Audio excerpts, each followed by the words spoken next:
Bonjour à toutes et à tous, bonjour Olivier, bonjour Marine, bienvenue Bonjour. dans ce troisième webinaire Parole d'experts de SIGA sur le thème de l'alimentation en transparence. Bien des démarches, bien des labels, bien des allégations aujourd'hui sur les produits, bien des défiances aussi côté consommateurs, de nouvelles demandes. Nous discuterons de ces différents thèmes aujourd'hui avec nos invités. Nous avons effectivement ce jour avec nous Olivier, qui est chercheur au CIRAD en sociologie spécialisé sur l'alimentation, Olivier Lepilère. Bonjour Olivier. Bonjour Aris, bonjour tout le monde. Olivier, je vous laisse peut-être vous présenter en 2 minutes. Oui, donc je suis sociologue au CIRAD dans une unité de recherche qui s'appelle Moïsa.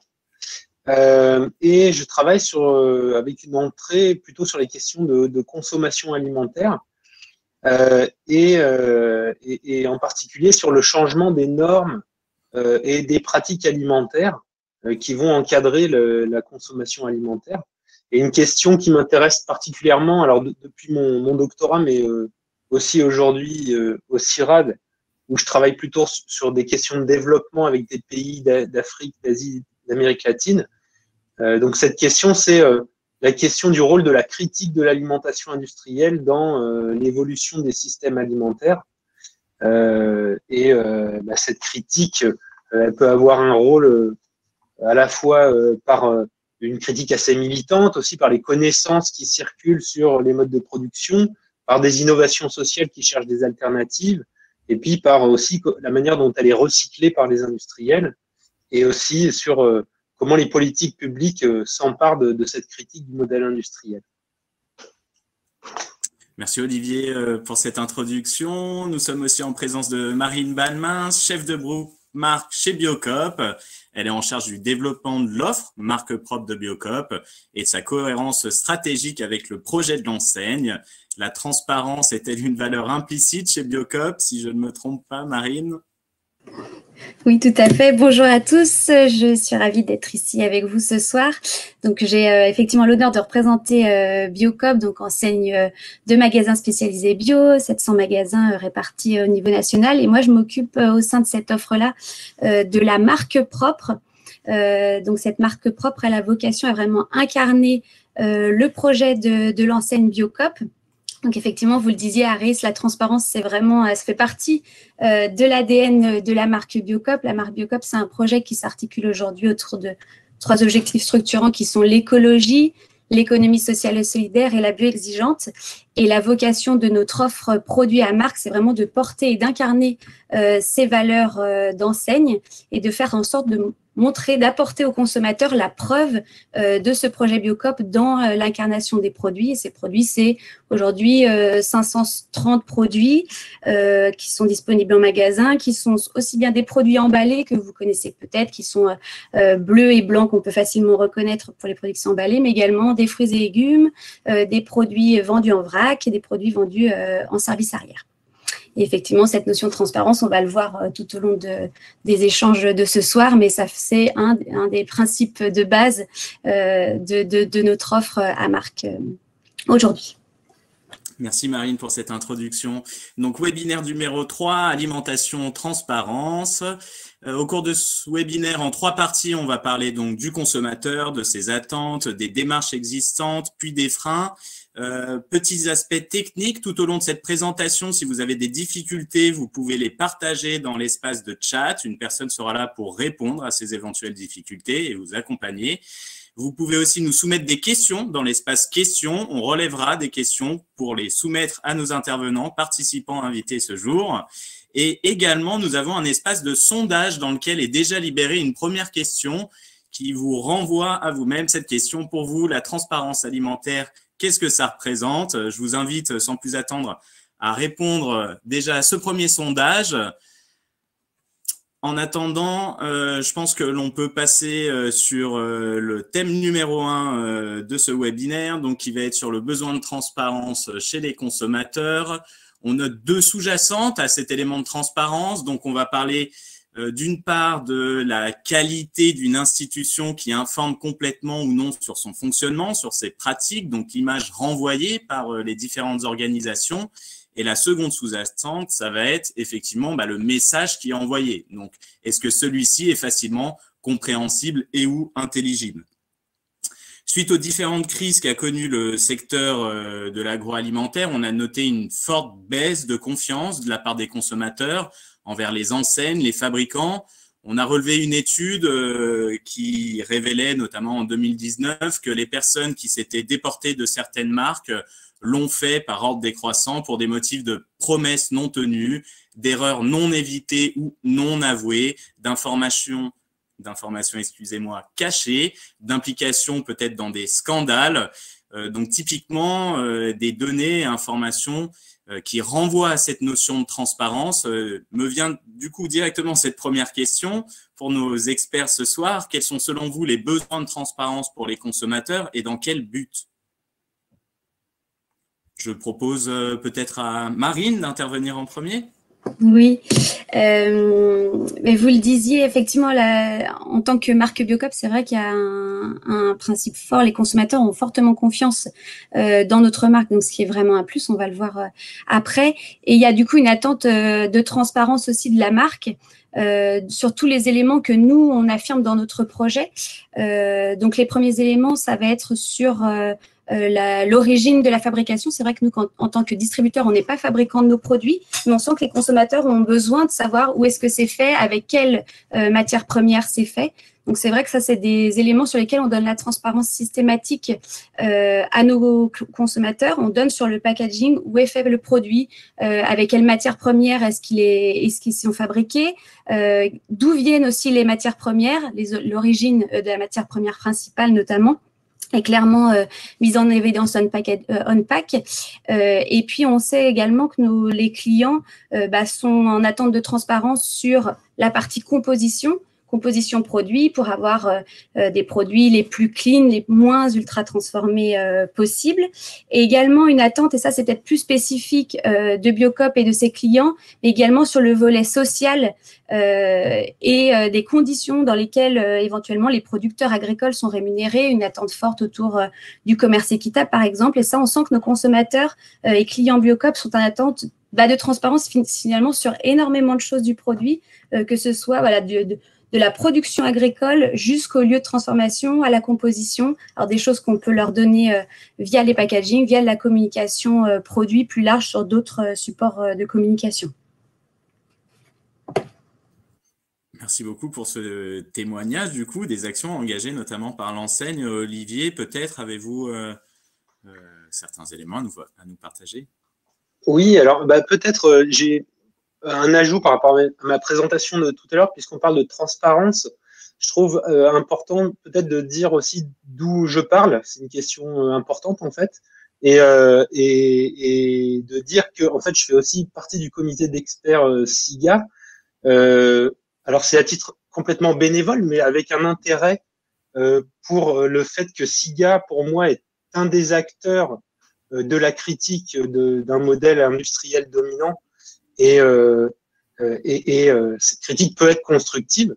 Donc voilà, c'était juste une précision un petit peu, et je pense que c'est ça aussi peut-être la transparence de savoir d'où les gens parlent. Alors pour revenir sur la question, il me semble que les résultats de l'enquête que tu as présenté, Harris, montre qu'il y a vraiment des questions. En fait, on parle de transparence, mais les questions sous-jacentes, à mon avis, c'est vraiment des questions autour de la construction de la confiance et puis de la défiance. Et aussi, peut-être, alors on voit parmi les premiers critères de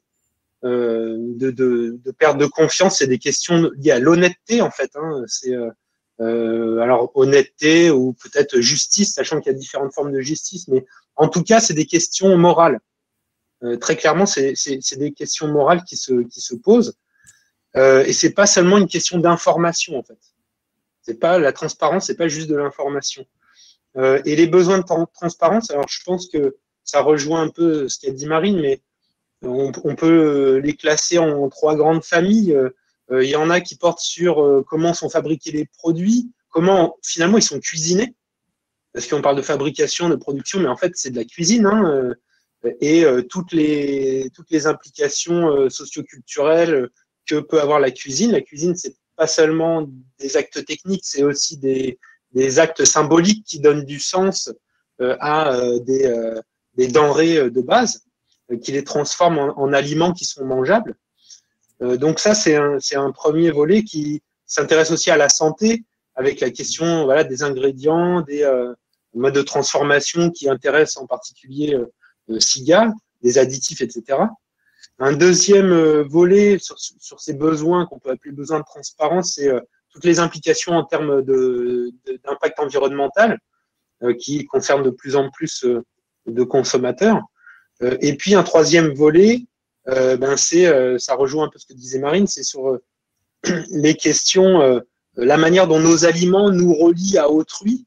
Donc là, on a des questions qui vont être vraiment plus parfois politiques, sociales, etc. Comment les agriculteurs sont traités, comment les animaux sont traités aussi, comment la richesse est produite et comment elle est captée.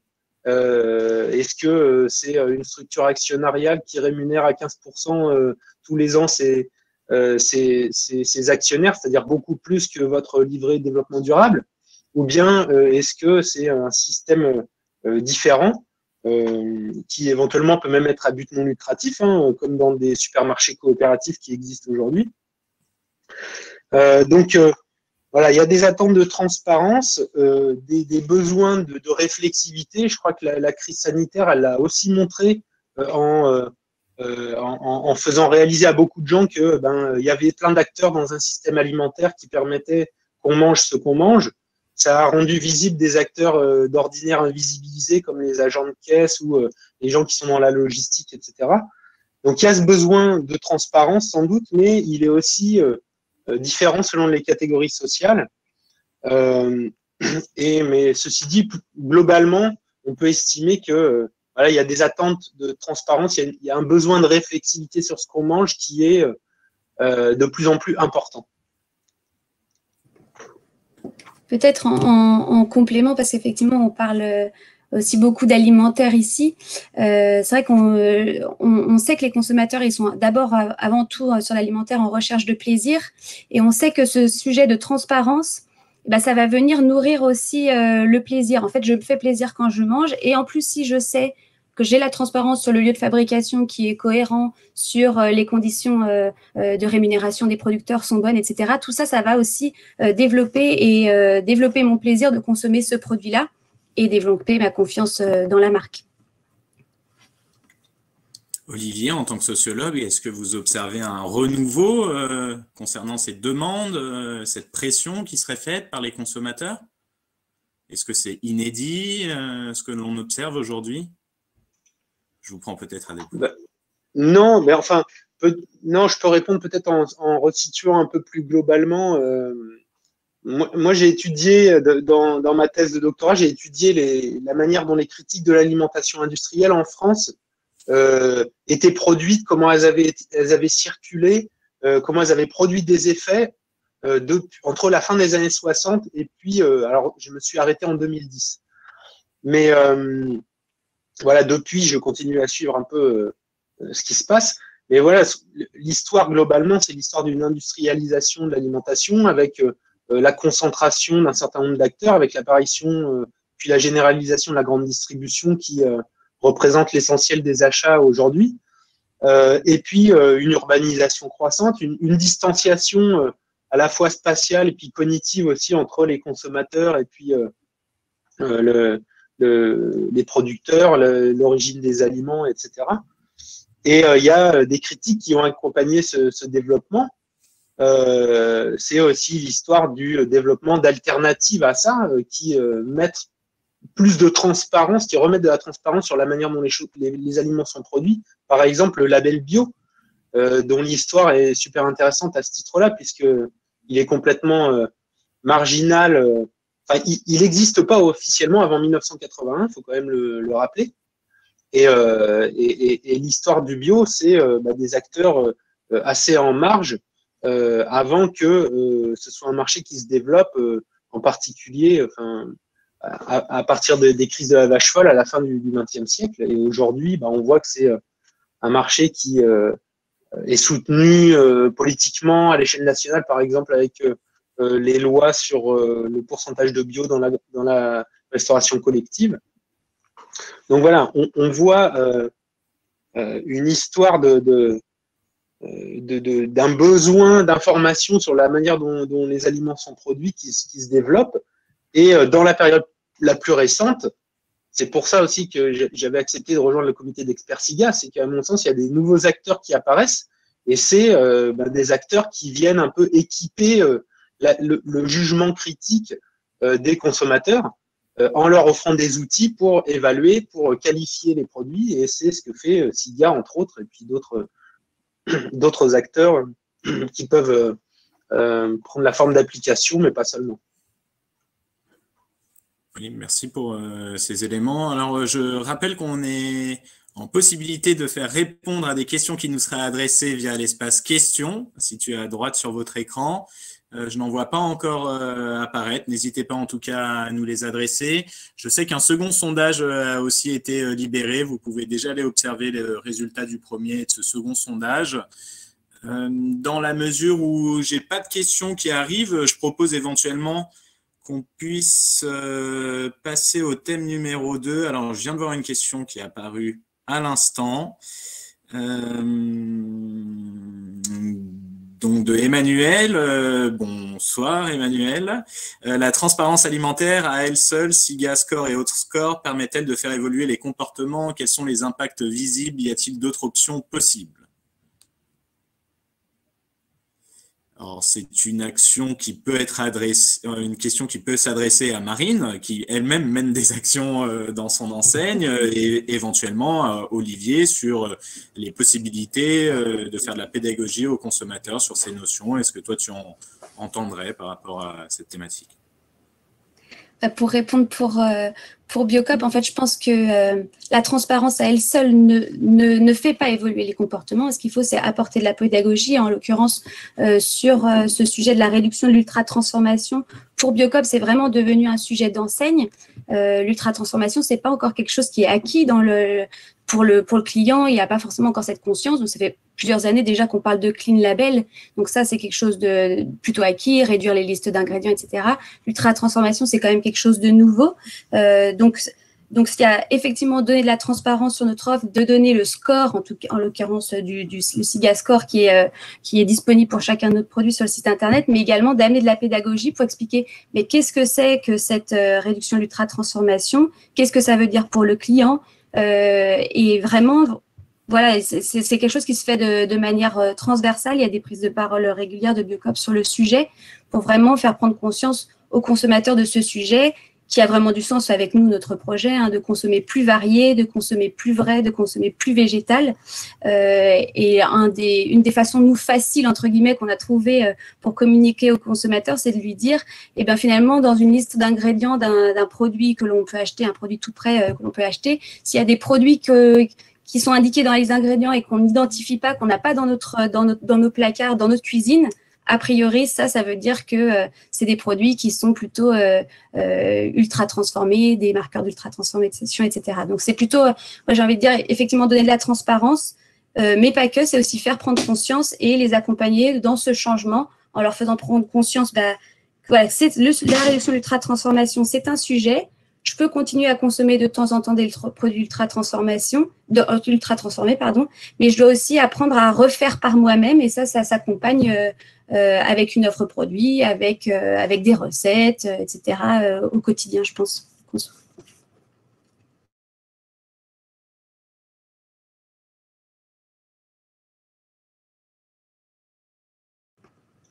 Il n'y a pas votre micro, Aris. Aris, on ne t'entend pas. Pardon, merci Marine pour ces éléments de réponse. Olivier, du coup, on a une question pour toi aussi qui est apparue. Ne serait-ce pas lié au fait que l'aliment semble devenu un bien de consommation comme n'importe quel autre, alors que c'est beaucoup plus symbolique et avec enjeu sur la santé, le bien-être, etc. Alors,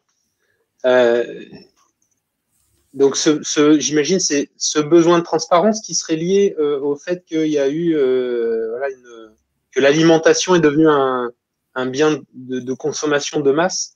J'imagine que c'est ça le sens de la question. Alors, Oui, c'est ça l'évolution qu'on constate, hein. C'est une massification de la production, de la distribution et de la consommation avec des produits dont l'emblème est par exemple le Coca-Cola qui est connu partout sur la planète, mais dont on ne sait pas vraiment comment il est fabriqué. Donc ça, c'est un peu l'emblème de cette industrialisation. Et donc, il y a ça qui s'est passé, mais depuis une vingtaine, même une trentaine d'années, on voit aussi qu'il y a une multiplication des qualités spécifiques qui vont être affichées par les producteurs et qui vont être aussi achetées, consommées par les consommateurs. Je pense par exemple aux signes de qualité et d'origine, je pense au label bio, je pense à tout un tas de qualités comme ça qui n'existaient pas il y a 30 ou 40 ans, ou en tout cas qui occupaient une place bien moins importante dans le marché. Donc, ça devient aussi une manière pour les producteurs de se différencier après avoir massifié les produits. Et donc, alors, c'est quelque chose auquel on s'est intéressé avec une collègue dans un article. Nous, dans cet article, on soutient l'idée qu'en fait, cette multiplication des qualités, ça repolitise quelque part la consommation alimentaire, dans le sens où ça rend de plus en plus visible à quoi elle nous relie quand on achète quelque chose. On sait de plus en plus que ça va relier à tel type d'acteur, ou au contraire, ça va ne pas nous relier à, par exemple, des traitements pesticides chimiques de synthèse avec le bio, par exemple. Et donc, ça réintroduit des choix qui sont faits pour produire nos aliments, et donc aussi des choix qu'on fait pour se nourrir.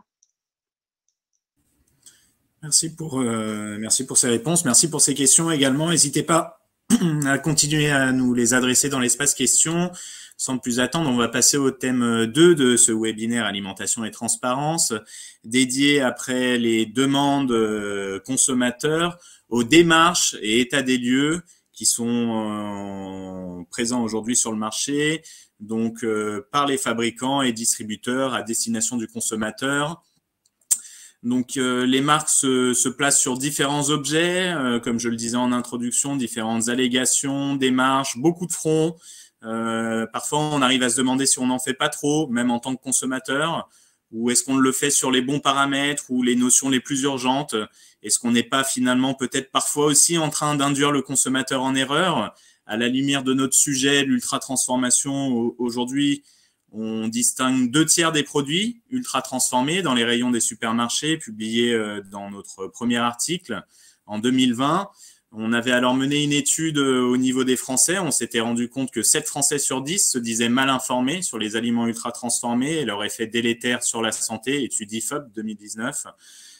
Toutes ces démarches sont pour nous des notions de qualité, mais comment est-ce que ceci va répondre aux différents enjeux que nous avons vus, de réassurance du consommateur notamment? Quelles conséquences observe-t-on à l'utilisation de ces nombreux indicateurs? Et est-ce que finalement, on n'est pas en train de peut-être de délaisser d'autres aspects par ce qui nous est proposé aujourd'hui?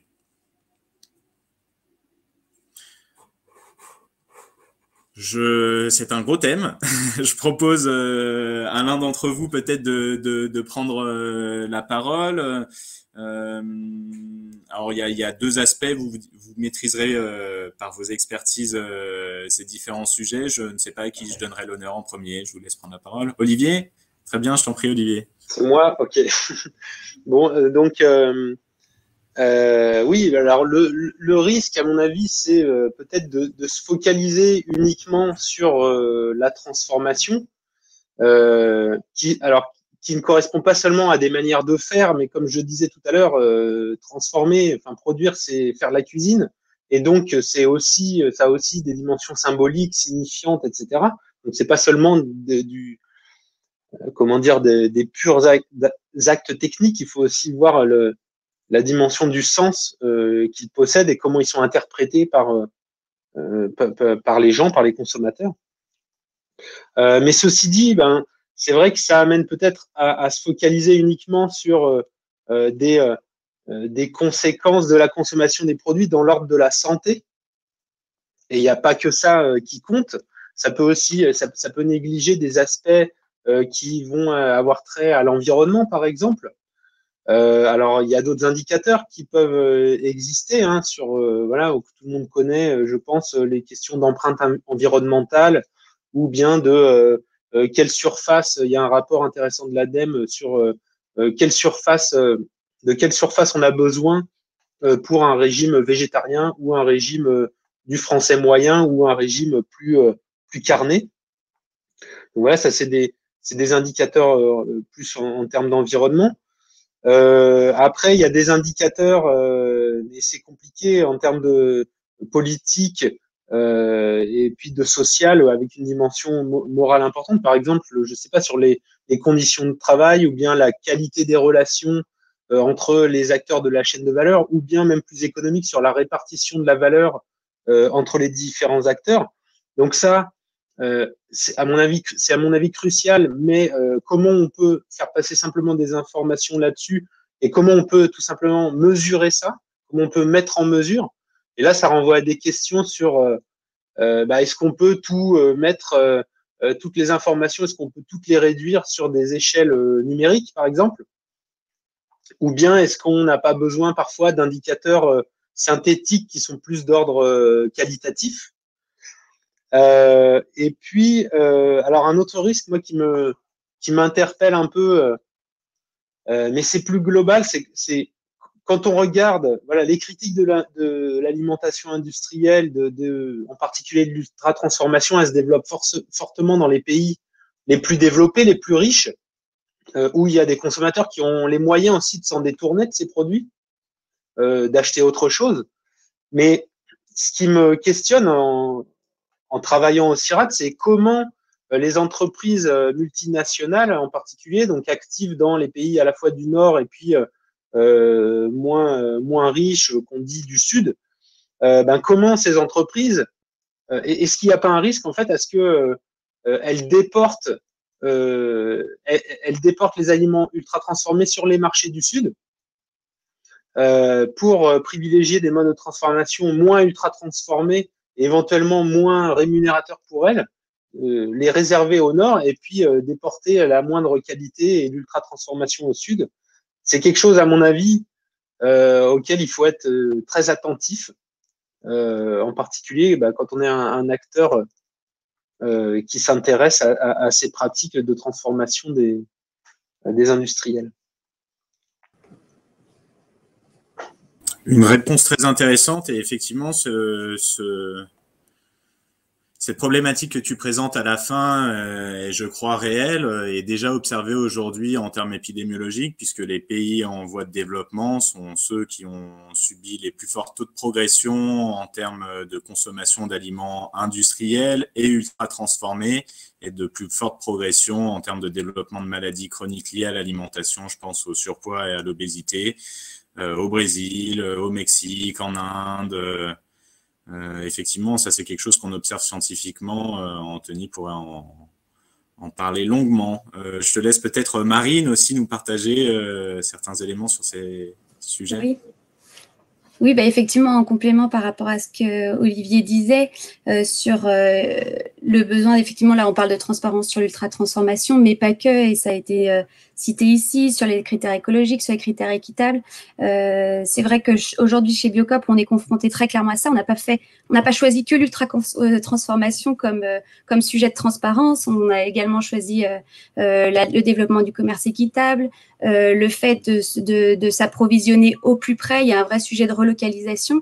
Et la question, c'était, est-ce que finalement, on ne passe pas à côté d'une demande de consommateurs? Est-ce qu'il y a d'autres demandes auxquelles on ne répond pas sur ces sujets de transparence? Aujourd'hui, en tant que Biocop, je ne sais pas si on répond à tous les attentes de transparence des consommateurs, mais en tout cas, nous, les sujets sur lesquels on a choisi de donner de la transparence, c'est les sujets qui font partie du projet Biocop depuis 30 ans, donc qui ont vraiment du sens pour nous. Donc, c'est vrai qu'on a plutôt priorisé cela. Donc la réduction de l'ultra-transformation qui est un moyen pour nous de proposer une bio qui va être exigeante, qui va aller au-delà du cahier des charges bio, même du cahier des charges Biocop. Il y a un cahier des charges Biocop qui a déjà été écrit depuis longtemps, qui est déjà plus exigeant que la bio. Et là, on vient mettre un vernis supplémentaire avec la réduction de l'ultra-transformation, mais ça ne va pas se faire, cette réduction de l'ultra-transformation, au détriment du développement du commerce équitable, par exemple, ou du détriment de produits moins emballés pour essayer d'éviter des emballages superflus, d'éviter les emballages à usage unique. Donc la difficulté, entre guillemets, c'est de répondre à tous les critères pour la marque Biocop. Alors des fois, on est obligé de faire des arbitrages entre les uns et les autres. C'est peut-être ça un des risques, c'est que des fois, c'est difficile d'arriver à être bon sur tous les critères et sur tous les attendus consommateurs. Mais il y a peut-être aussi des fois des produits sur lesquels il est plus pertinent d'aller réduire l'ultra-transformation par rapport à réduire l'emballage, par exemple. On va se dire, là, ça a vraiment plus de sens pour le consommateur. C'est plutôt comme ça que nous, on va travailler en disant, c'est quoi le critère de choix principal pour le consommateur pour prioriser nos actions.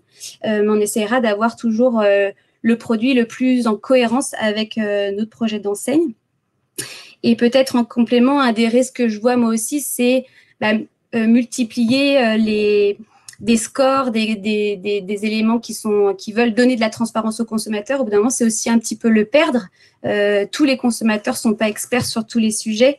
C'est aussi pour ça qu'ils viennent en magasin spécialisé, pour pouvoir s'appuyer sur le distributeur qui a un rôle un peu de sélectionneur, d'expert, et qui vient un peu pré-mâcher le travail, pré-sélectionner les produits et les screener sur les différents critères.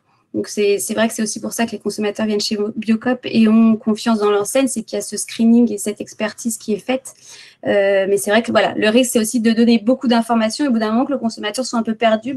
Et du coup, qu'est-ce que je peux choisir dans tout ça? Comment j'arbitre dans mes achats?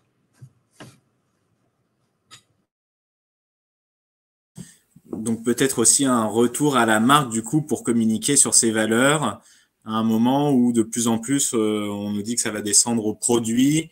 Peut-être qu'il faut aussi arriver à rassurer sur ses engagements, ses valeurs de marque et à davantage les partager à ses clients et consommateurs aujourd'hui pour tirer son épingle du jeu. Puisqu'on se rend compte, en tout cas, pour la marque Biocop, je ne vais pas parler pour toutes les marques, mais pour la marque Biocop, c'est qu'un discours de marque, ça s'entend, mais on n'y croit plutôt pas de prime abord, et que c'est vraiment le produit qui va venir incarner et faire la preuve. Et nous, c'est vraiment comme ça qu'on travaille. On a des grandes ambitions, un projet Biocop qui est réel, mais la preuve, ça sera le produit. Et je pense que c'est ça aussi que le consommateur attend, c'est des éléments concrets et qui retrouvent ses engagements dans le produit. Oui, ça, c'est concrètement ce qu'on a identifié avec SIGA et la nécessité éventuellement d'aller faire transparence sur cette notion. Et on l'a évoqué précédemment, une notion qui aujourd'hui est encore peu comprise, peu communiquée. On ne remerciera jamais assez Biocop, partenaire de SIGA et ses autres partenaires qui aujourd'hui font de la pédagogie sur cette notion à nos concitoyens pour leur santé, pour l'environnement. Sur ce thème, j'ai déjà des questions qui apparaissent. Donc, j'ai une question pour Olivier. Toutes les études montrent un décalage important entre aspiration de consommation et comportement réel. Au-delà du pouvoir d'achat disponible, comment peut-on expliquer que ces décalages persistent?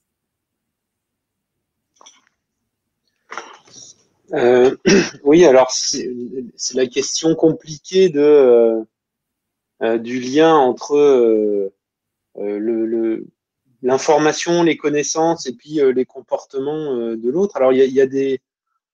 Tout à l'heure, on en parlait un petit peu, mais sur la manière dont l'acquisition de connaissances peut aider à faire bouger les comportements. Il y a des recherches là-dessus qui sont faites notamment par des collègues nutritionnistes. Je pense par exemple à une étude qui s'appelle OptiCourse, qui vise à apporter des connaissances vers des publics, plutôt des publics précaires, il me semble, de quartiers prioritaires. Et pour essayer, alors avec des dispositifs participatifs aussi, de faire bouger les comportements. Alors, il y a sans doute des études qui montrent des écarts en fait entre des connaissances ou des bonnes résolutions et puis des comportements, mais il y a aussi plein d'études qui montrent comment il va y avoir une inflexion vers, par exemple, la consommation de plus de bio ou bien d'un régime plus végétalisé, sans être forcément végétarien. Donc, et puis ça se traduit après dans l'évolution du marché, quoi, hein, tout simplement. Donc, voilà, je pense que insister beaucoup sur la dissonance qu'il peut y avoir entre les connaissances et les comportements, c'est peut-être parce qu'on se situe dans une approche qui insiste, qui néglige le fait que c'est pas uniquement avec des informations qu'on change des comportements, c'est avec tout un environnement alimentaire, c'est avec une accessibilité. C'est pour ça que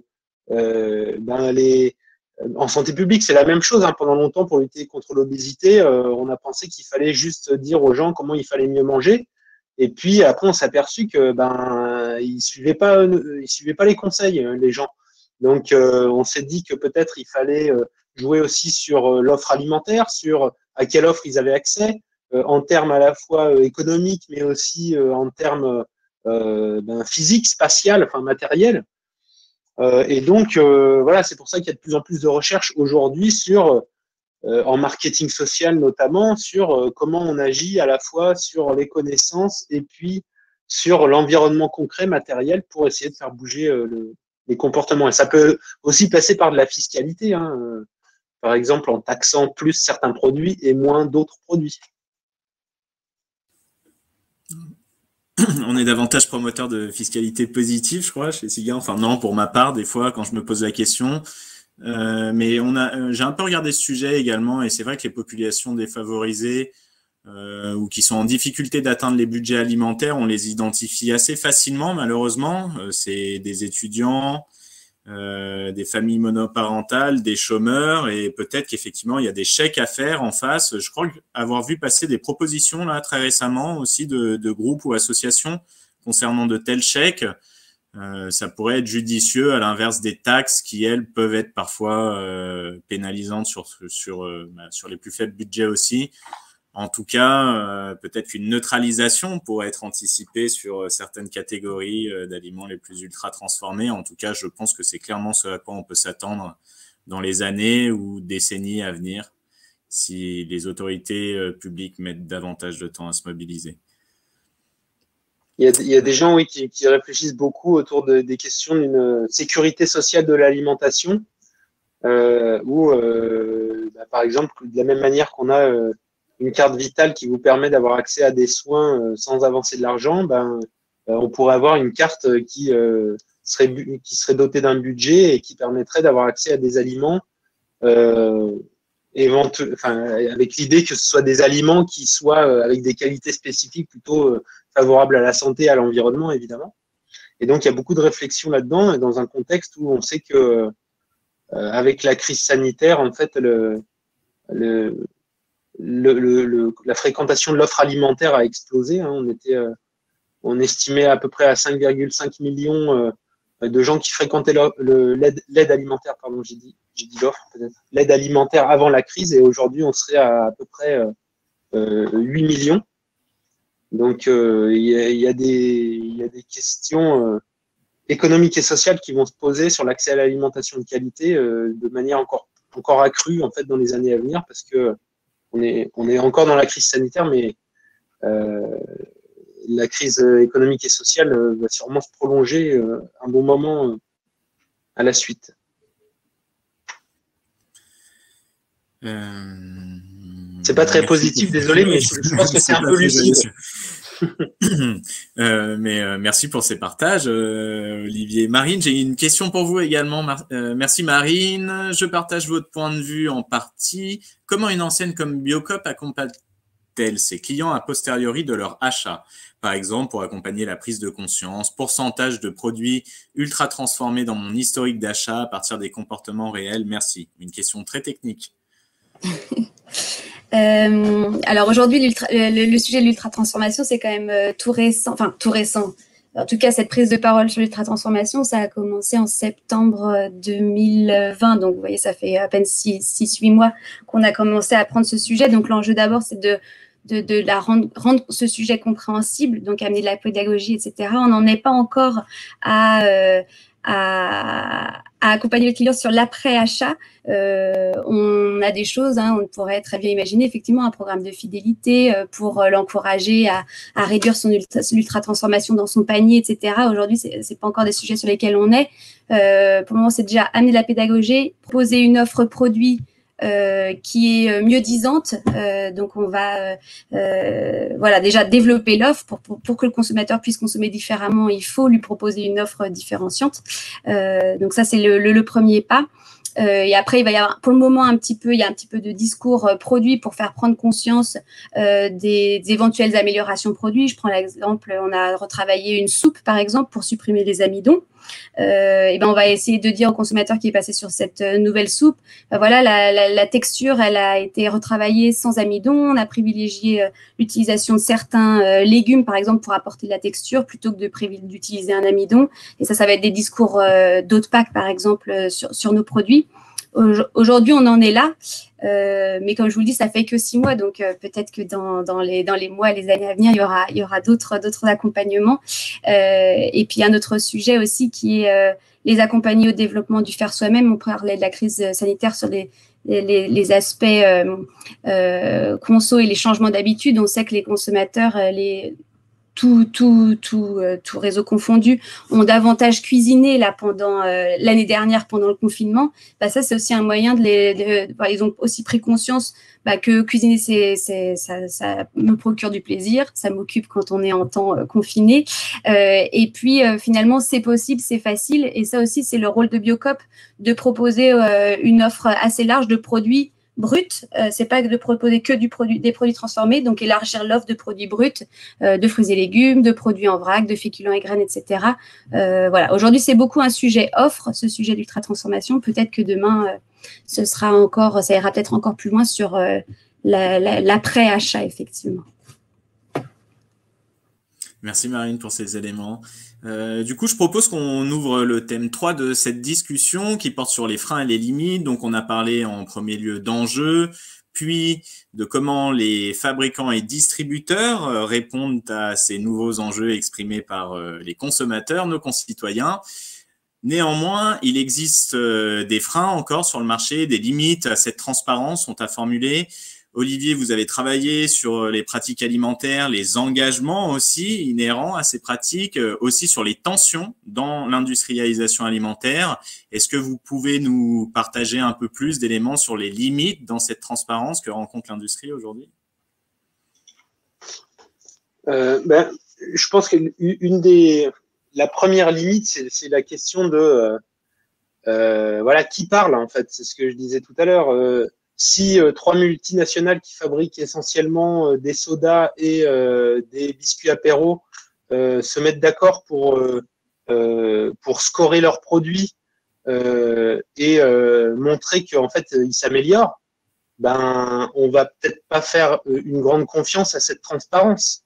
Donc il y a la question de la légitimité et de la crédibilité en fait des critères d'évaluation.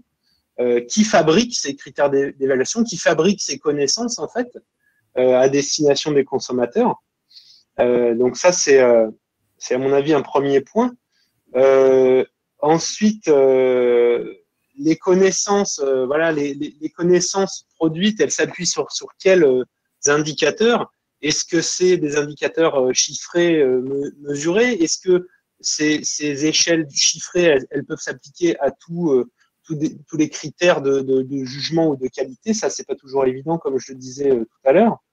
Par exemple, sur des questions plus de relation aux agriculteurs, c'est peut-être un peu plus compliqué que sur des degrés de transformation. Ensuite, une des limites, mais il faut bien commencer par évaluer quelque chose, mais c'est encore une fois ce que je disais tout à l'heure, c'est est-ce qu'on est centré uniquement sur le sanitaire ou le nutritionnel ou est-ce qu'on va au-delà?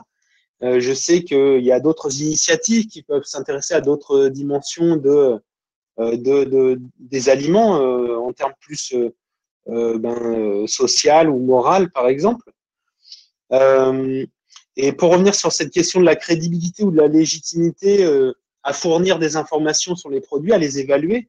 Il y a plein de manières en fait de répondre à cette question. Il y a Par exemple, sur le bio, il y a le principe des tiers certificateurs, où il va y avoir des organismes de certification agréés par les pouvoirs publics et qui vont délivrer des certifications.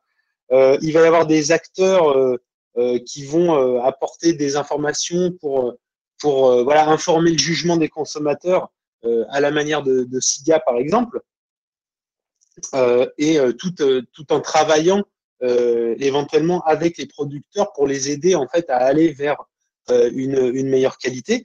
Et puis il y a aussi des systèmes qu'on appelle les systèmes participatifs de garantie qui vont se passer de tiers certificateurs, mais qui vont impliquer différents acteurs des collectifs. Alors par exemple, il va y avoir des contrôles de la manière dont les aliments sont produits par des groupes associant représentants de consommateurs, représentants de producteurs, représentants de transformateurs. Et ça peut se faire.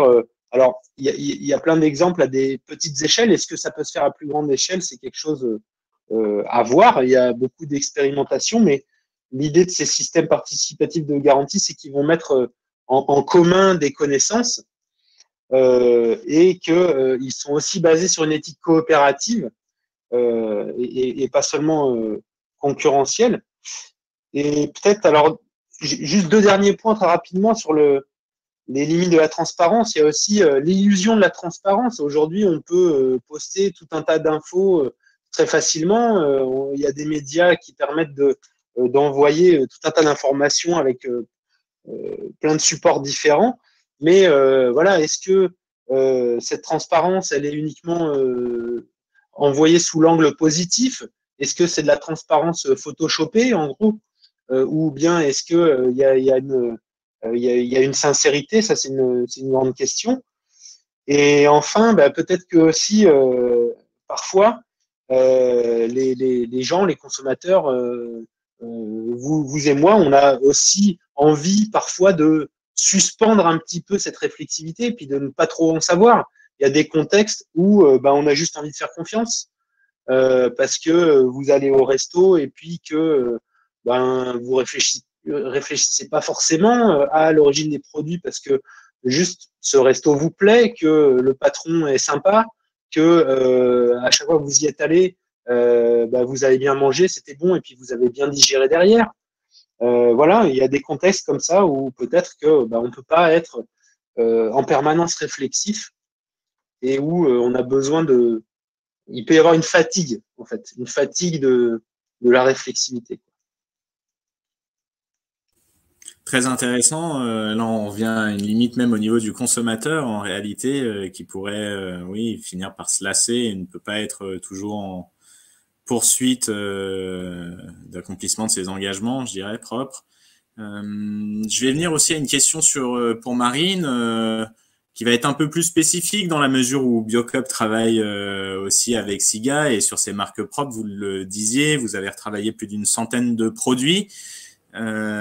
Pour retirer les marqueurs d'ultra-transformation. C'est pas un exercice toujours aisé. Quel frein, justement, vous avez eu dans cette transition? Comment est-ce que ceci a été accueilli, cette démarche, que ce soit en interne ou en externe, de cleaning opéré sur les compositions axe transformation? Donc, oui, effectivement, le premier point, c'était déjà effectivement de convaincre l'interne, j'ai envie de dire, pour que nous, on soit tous convaincus. Le sujet de l'ultra-transformation, il n'est pas complètement aux antipodes du projet Biocoop qu'on porte depuis 30 ans. Donc, j'ai envie de dire, c'était quand même dans l'ADN de l'enseigne et de la marque d'aller sur ce credo-là avec, consommer plus varié, on disait tout à l'heure, plus végétal, plus vrai. Ça a quand même enclenché chez Biocoop un changement de méthode de fabrication. Pas de fabrication, de nos process de développement plutôt. On a notamment une personne qui est maintenant chez nous, qui est R&D ingrédients, dont une partie de sa mission est d'avoir cette expertise, cette bonne compréhension de l'ultra-transformation, qui vraiment sert d'appui technique pour toutes nos équipes. Il y a eu besoin également de former toutes nos équipes de chefs de produits qui sont en charge des développements de ces sujets d'ultra-transformation. Surtout que nous, en tant que distributeurs, on n'est pas fabricant de nos produits, donc on n'a pas non plus l'expertise process et ingrédients pour chacune des catégories de produits. On a une offre qui est très large, qui est sur plein de catégories, qui va de produits de DPH, donc sur autre chose que de l'alimentaire, mais également sur énormément de catégories alimentaires. Aujourd'hui, on a vraiment besoin de mettre nos transformateurs dans cette démarche-là. Et vous le disiez, finalement, la plus grosse difficulté, c'est sur l'offre existante, en fait, d'essayer d'améliorer l'offre existante, parce qu'après, pour tous les nouveaux produits, finalement, c'est un prérequis de base. On développe le produit avec ce sujet en tête dès notre brief avec la réduction de l'ultra-transformation. Mais pour des produits qui existent déjà, c'est arriver à trouver les solutions techniques qui nous permettent de conserver la qualité organoleptique parce qu'il y a un attendu, le consommateur il a un produit qui est en référence et du coup effectivement réduire l'ultra-transformation oui mais pas au détriment de la qualité organoleptique du goût.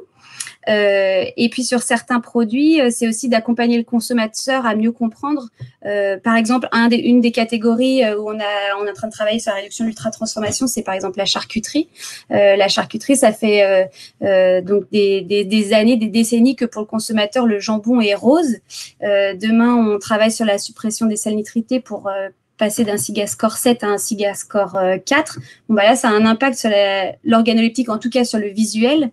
Et ça, c'est une difficulté. Enfin, c'est une difficulté. Ça veut dire qu'il faut aussi amener de la pédagogie au consommateur, lui expliquer, oui, ce jambon-là, il est gris, mais il a le même goût qu'avant, et il est même moins transformé qu'avant. Donc ça, c'est des sujets, un petit peu. Il n'y a pas beaucoup de produits où il y a vraiment besoin d'un accompagnement, mais la charcuterie en fait partie. Et après, j'ai envie de dire, pour le moment, on a effectivement une centaine de produits qui sont en rénovation, en retravail avec nos fabricants français. On se rend compte aujourd'hui qu'en tout cas, on a une écoute assez attentive des industriels français sur ces sujets-là de cleaning, de réduction de l'ultra-transformation. Et on se rend compte qu'en général, on y arrive. Là, on a déjà lancé, par exemple, une gamme de confitures où l'objectif de cette gamme de confitures, c'est de ne pas ajouter de la pectine, mais d'utiliser la pectine qui est naturellement présente dans les fruits. Effectivement, on va peut-être choisir certains fruits plutôt que d'autres. Par exemple, on n'a pas réussi à le faire sur de la confiture de poire. Il n'y a pas de confiture de poire à marque Biocop, mais il y a une confiture de fraises, une confiture de fruits rouges, etc. Donc, on n'arrive peut-être pas à tout faire. Il y a aussi des fois des choix, ça veut dire une confiture sans pectine, qu'on met plus de fruits du coup pour pouvoir avoir une texture qui est plus gélifiée parce qu'il y a la pectine naturellement présente dans nos fruits. Mais bon, tout ça est à prendre en compte dans le développement. Aujourd'hui, en tout cas, dans tous les produits qu'on a identifiés. Alors après, on pourra refaire le bilan dans un an. Est-ce qu'on a réussi à rénover tous les produits? Mais en tout cas, dans tous les produits en cours, on n'est encore pas face à un mur sur certains produits. Il n'y a pas des produits où on s'est dit, on n'y arrive définitivement pas, on arrête. Si dans un an, on n'y arrive toujours pas, ceci dit, nous, on a fait le choix de plus avoir de produits SIGA score 7 dans notre offre. Donc, si on n'y arrive pas, le produit ne sera plus en rayon dans un an. Et après, pour tous nos nouveaux développements, donc la réduction d'ultra-transformation, c'est maintenant un prérequis de tous nos développements depuis fin 2020. Tous nos nouveaux développements, il n'y a aucun produit qui sera plus transformé que la moyenne de la catégorie. Aujourd'hui, ça ne nous empêche pas d'innover. On a quasiment 200 produits lancés par an et tous répondent à ce sujet de réduction de l'ultra-transformation. Merci beaucoup pour ce témoignage. J'ai une question qui m'est arrivée ici. En tant que militant du manger vrai et varié pour contribuer aux enjeux de santé, vous sentez-vous suffisamment soutenu par les pouvoirs publics dans ce combat ? Quelle serait une action des pouvoirs publics que vous aimeriez voir être mise en œuvre? Alors, concernant je pense que je vais répondre à cette question. Concernant les pouvoirs publics, alors nous les avons rencontrés effectivement, relancés. Lors des rencontres et relances, nous leur avons précisé les travaux menés avec les collectivités, de premiers industriels et distributeurs, et la possibilité de venir utiliser ce type de méthodologie sur davantage d'acteurs et particulièrement en restauration collective scolaire en premier lieu, qui me semble davantage concerner aujourd'hui les politiques, du moins en partie. Tout dépend des formats d'organisation. À date, nous n'avons pas eu de retour. Depuis que SIGA a été créé en 2017, on a tout de même vu apparaître au PNNS en 2019 un objectif transverse qui porte sur la diminution de 20% de la consommation d'aliments ultra transformés. Malheureusement, aucun outil n'a été associé à cette recommandation pour permettre de diminuer effectivement cette consommation. Aucun outil donc distribué ou mis à disposition ni de l'industrie, productrice, sélectionneur, acheteur pour les collectivités, ni des professionnels de santé, diététiciens, infirmiers scolaires et ou même consommateurs finaux. Donc, nous souhaiterions voir davantage d'outils qui feraient de la pédagogie aux consommateurs sur cette notion, effectivement, peut-être davantage d'éducation même en système scolaire dès le plus jeune âge sur ces notions qui sont facilement explicables aux plus jeunes également. On l'a déjà fait, déjà testé. Et ce que l'on souhaiterait voir se déployer davantage, peut-être, c'est des lois qui, à l'instar de celle Egalim, viendraient indiquer ce critère comme un critère d'achat pour la restauration collective. C'est quelque chose qui a déjà été proposé par certains députés, encore de la majorité très récemment.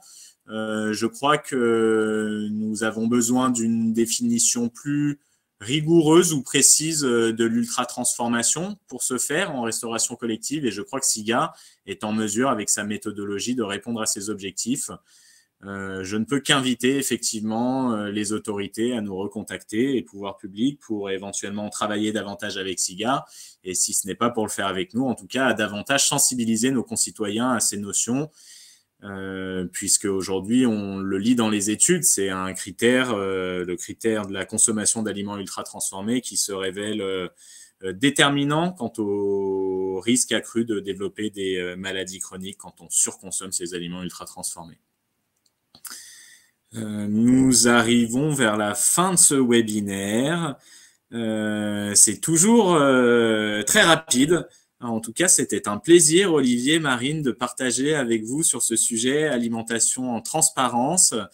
J'espère que vous avez pris autant de plaisir que moi à participer à cet événement. J'espère que les personnes qui étaient présentes aussi ont pu prendre du plaisir lors de ce webinaire numéro 3. Le numéro 4 aura lieu dans un mois.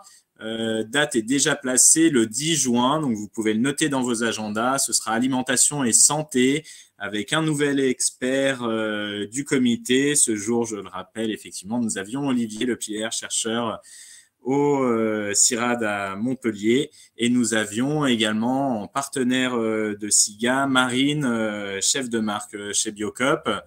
Petit rappel sur SIGA pour terminer, au-delà des travaux que nous faisons avec l'industrie agroalimentaire, pour lesquels vous pouvez nous contacter, on a mis à disposition du grand public une application dans laquelle vous retrouverez plus de 60 000 aliments évalués pour peut-être dès demain commencer à switcher dans vos placards certains aliments trop ultra transformés par une référence qui le serait peut-être moins et sans doute moins si elle est sélectionnée chez Biocop. Les notes 7 annoncées de retrait chez Biocop, c'est vraiment un engagement qui est très fort, publié scientifiquement. Dans notre base d'aliments, aujourd'hui, les notes 7, c'est 50% des aliments que nous avons évolués. Donc, c'est un fort engagement et bel engagement que dévoile aujourd'hui Biocop. Félicitations pour ceci, Marine, et félicitations aux équipes. Merci à nouveau à vous deux pour votre présence et merci aux personnes qui ont pu participer. Et chose que j'oublie à chaque fois, merci aux personnes qui ont organisé, Pamela, Stéphane, pour l'organisation de ce webinaire. Merci beaucoup. Merci, bonne soirée. Merci. Bonne soirée. Très bonne soirée, merci, au revoir.